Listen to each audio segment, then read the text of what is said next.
سيداتي وسادتي، الدعابة محبة، والمحبة ثابتة والصواب يكون. يحضر معنا اليوم أحد أقطاب الفكر في الخمسينيات، والذي أحال المعاش على نفسه وتفرغ لتربية الأطيار الطائرة. إنه الأستاذ المعطي بردي. أستاذ، مرحبا بك. أذكر أنك صاحب مؤلف يدك والماء. كم مرة تستعملين الماء يوميا؟ قلت 40 مرة. كذلك تميزتي بكتابتك لأقصر قصة قصيرة، يعني ودخلتي بها الموسوعة جيليز. أستاذ، أقصر قصة قصيرة ليش؟ ودي أحشمت نقول هذه. أنا كنت ذات يوم وبعد قليل كنت نائما، فإذا بي أستيقظ باكرا، فقلت في قرقرة نفسي: أواه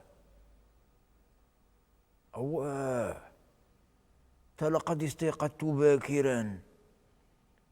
فهل يا تراني استيقظت باكرا أم أن باكرا حل متأخرا؟ نعم أستاذ، وشكون اللي سبق فيكم؟ تلك هي القصة. العنوان ديالها؟ أبو غطاط الدغمائي. أستاذ، كيفاش تفسر لنا المقولة الشعبية القائلة خرج المجمر وبلا فلسفة؟ وشو دابا هاد الأسئلة هذه التي تلوكها الألسن؟ أنا لا أفهم. يعني هذا سؤال يحيلنا مباشرة عن مفهوم الفلسفي للثقافة الشعبية. فالمجمار تراب أصبح حجار، والفاخر شجار أصبح جمار، للشيء لحم البقار وبه الجاوي بخار، وعندما يزند المجمار ويقفز زواق المحرار ماذا ستفعل في الدار؟ سأخرج المجمار. وديرها من الصباح وبلا فلسفة. نعم. ليش العجاجة البخار اللي درتي لنا؟ شنو بغيتي عندنا؟ واخا أستاذ، أنا نخرجوا دابا. ثم هي الفلسفة هي ما هيش يقال أنها حقها أم العلوم. فإذا كانت الفلسفة أم العلوم فالثقافة الشعبية هي جدتها من الرضاعة. أكيد. يعني الفلسفة هي سلوك. يا سلوك هي شي ماركة مسجلة في شي طوموبيلة ديال شي قيدوم ديال شي كلية. سأطرح عليك سؤالا قد يبدو لك بنالا جدا. فأنت لما تأكل مثلا، فهل تأكل لتهرب من الموت أم لتستمر في الحياة؟ ولما لا تأكل كاع والهلا يطيحوا في كرشك، فأنت لا تأكل لأنك مقهوم، أما لا تأكل لأنك مضرب عن الطعام. بل من الأكل ما يبقى معلقا بين الحياة والموت. نعم، مثال أستاذ؟ المسكة.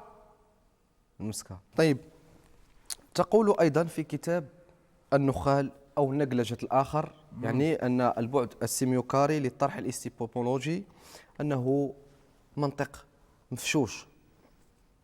هو هذا المنطق ديال الوجودية، يعني الإبيستيمولوجي ديال الوجودية.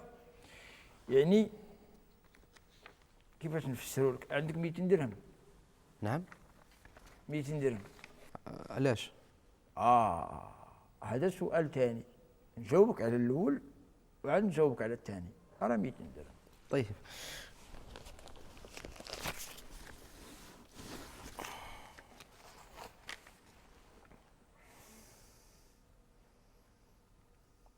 ايوا. كمل أستاذ. اشنو 200 درهم؟ مالها؟ كيفاش؟ أين 200 درهم؟ 200 درهم اللي عطيتك. عاودها. 200 درهم اللي عطيتك. أي أنك أعطيتها لي. يعني أننا لم يحدد طبيعة الملح هل هو سلفة أم حبة حلاوة. ثم لم يتم اتفاق قبلي عن طبيعة الملح. ودابا أنت موجود أم غير موجود؟ موجود. 100 درهم موجودة أم غير موجودة؟ ما موجوداش. أي أنها خرجت من الواقع ودخلت إلى العدم. كيفاش زعما أستاذ دابا ما ترجعش 200 درهم ولا؟ وهذا دابا هو أول درس في الوجودية. 200 درهم. سي محمد، راه العلم لا يكيل بالمال. راه جون بول سارتر مول هاد الوجودية والله ما رابح معاك شي ريال بالحلول. واخا أستاذ واخا. طيب أستاذ، كتقول في الكتاب ديالك غريزة القطيع بين جلبانة والربيع أن كل إنسان في العالم إلا ومصاب بانفصال في الشخصية. انفصال هو على انفصال. محل، على محل. هو لما يقول لك هذا الرأس كل البطاطس، ويقول لك هذا الرأس أنا لا أكل البطاطس الشيء، أنا أحب الفريد، فأنت تصبح شخصا ضروسين بوروسين، أو كما يصطلح عليه سوينيكا وطيطس، دبل طيطس باللاتينية. هذا علاش يقول لك ديها حضي راسك، تهلا في راسك، رد البال لراسك. نعم. ديها في راسك، دخل سوق راسك ودبر راسك. نقولها لباك، والله تنقولها لباك، تنقول لك انا دخل سوق راسك، بقد معليش يعني هذا كيحيل مالك طايح على راسك.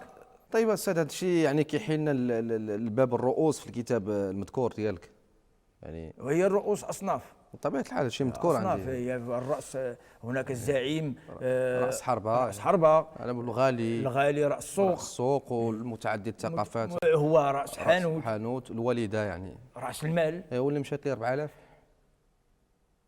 راس طنق واللي داها ليه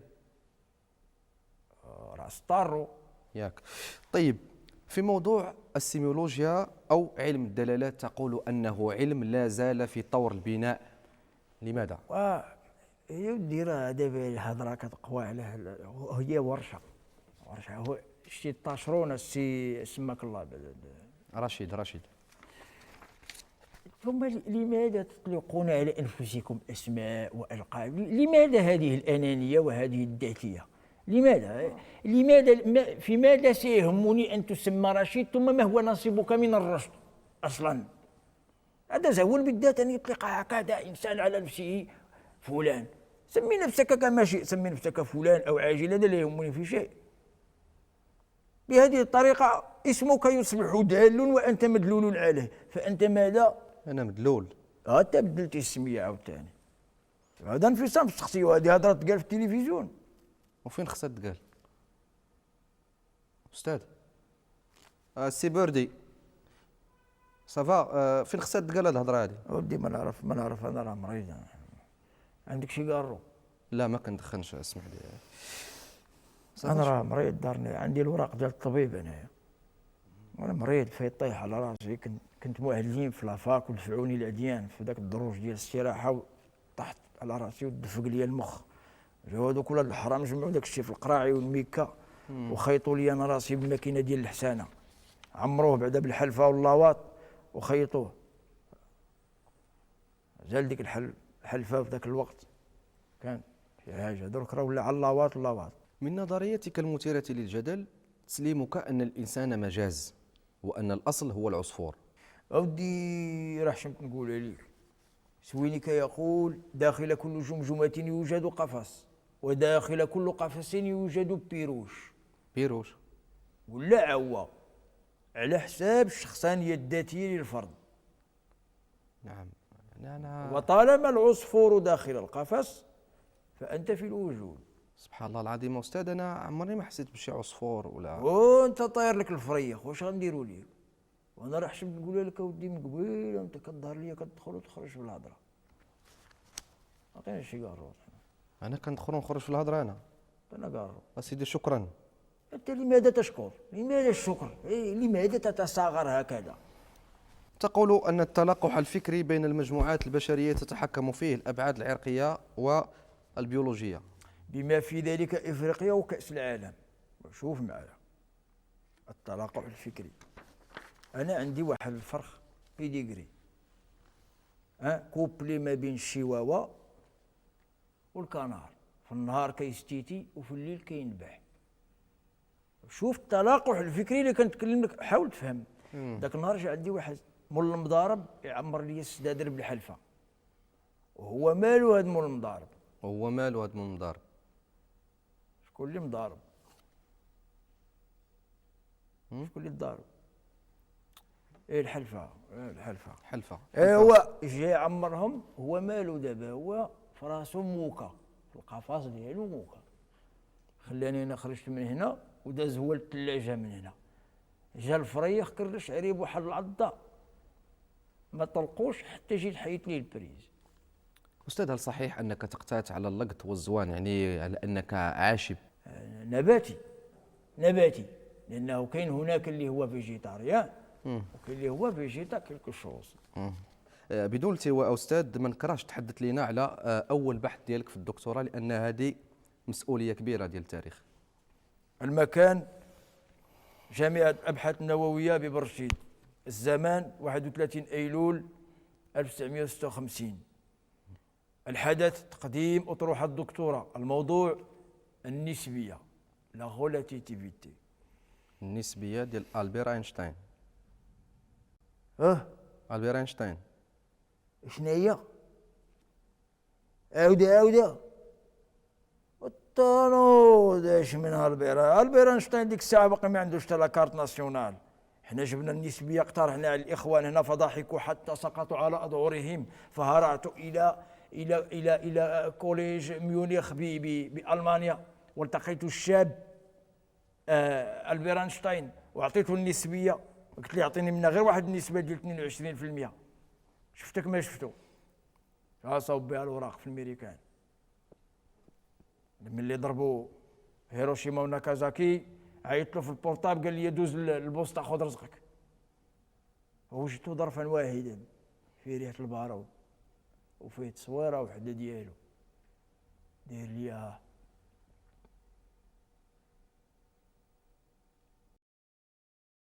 وهذه هي النسبية السي محمد.